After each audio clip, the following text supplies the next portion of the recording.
Cette semaine, à l'émission, les réservistes du 34e Gros Brigade du Canada sont à l'entraînement à Valcartier. Nouveau développement dans l'achat potentiel de F-18 australien alors qu'on apprend que les appareils feraient face à des problèmes de corrosion. Et le CMR Saint-Jean a ouvert ses portes à plus d'1 millier de curieux. Bienvenue dans la revue.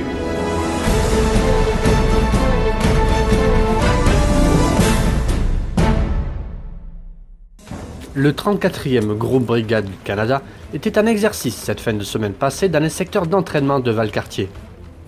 Comme chaque année, les GPE permettent à la brigade de préparer leur groupe bataillon territorial à une montée en puissance en vue de potentiels déploiements, comme il y a eu tout récemment lors des inondations du printemps dernier au Québec.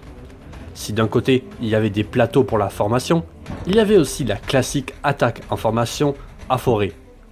À pied, deux forces se sont donc affrontées dans les bois, certains finissant même par se retrouver sur contact en frontal.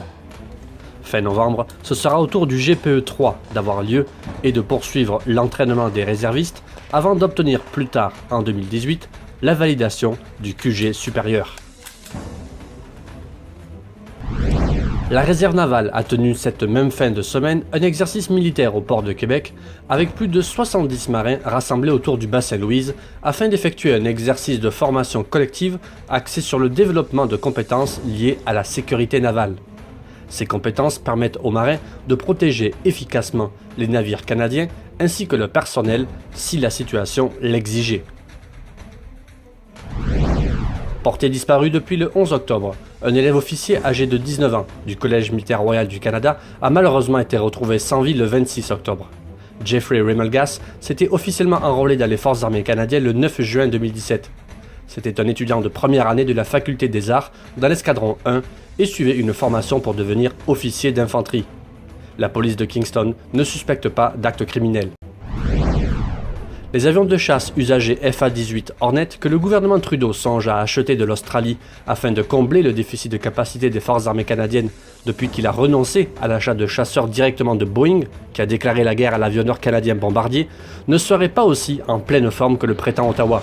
Si on en croit un rapport de l'Australian National Audit Office, publié le 27 septembre 2012, l'état de la flotte des avions de chasse est tel qu'il faudra d'importants investissements pour prolonger leur durée de vie utile au-delà des années 2020.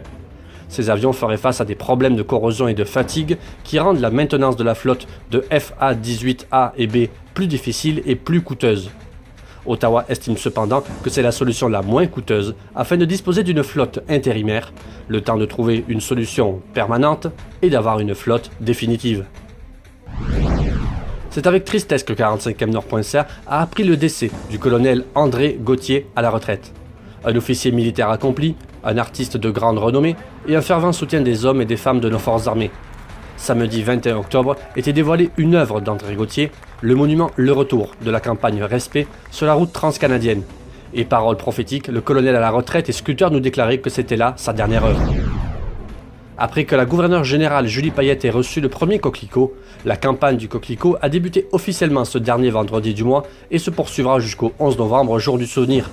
Depuis 1921, le coquelicot est le symbole du souvenir, la promesse visible de ne jamais oublier les Canadiens et les Canadiennes qui sont tombés au champ d'honneur ou lors d'opérations de soutien militaire. Je me souviens. 1500 personnes. L'affluence à la journée portes ouvertes samedi 28 octobre a dépassé de plusieurs centaines le nombre de visiteurs de l'an dernier au Collège militaire royal de Saint-Jean, épargné par les tragédies qui ont affligé le Royal Military College à Kingston. Et les recruteurs n'ont pas chômé non plus, avec un nombre de demandes d'enrôlement élevé, soit près de 200. Retour de l'enseignement universitaire, promotion soutenue par les réseaux sociaux, proximité rassurante pour les parents qui ne sont pas toujours prêts à voir leurs enfants partir tout de suite loin d'eux, ne sont pas les seules raisons qui expliquent le succès de la journée portes ouvertes. Pour les jeunes qui envisagent une carrière militaire et leurs parents, la franchise de la direction du CMR face aux problèmes et au stress qu'inévitablement doivent affronter les élèves officiers au cours de leur difficile formation est totalement rassurante. Comme quoi, quand on ne refuse pas de voir l'éléphant dans la pièce, on risque beaucoup moins de se faire écraser. Voilà, merci d'avoir regardé cette revue de l'actualité de la semaine du lundi 23 au dimanche 29 octobre. Rendez-vous la semaine prochaine.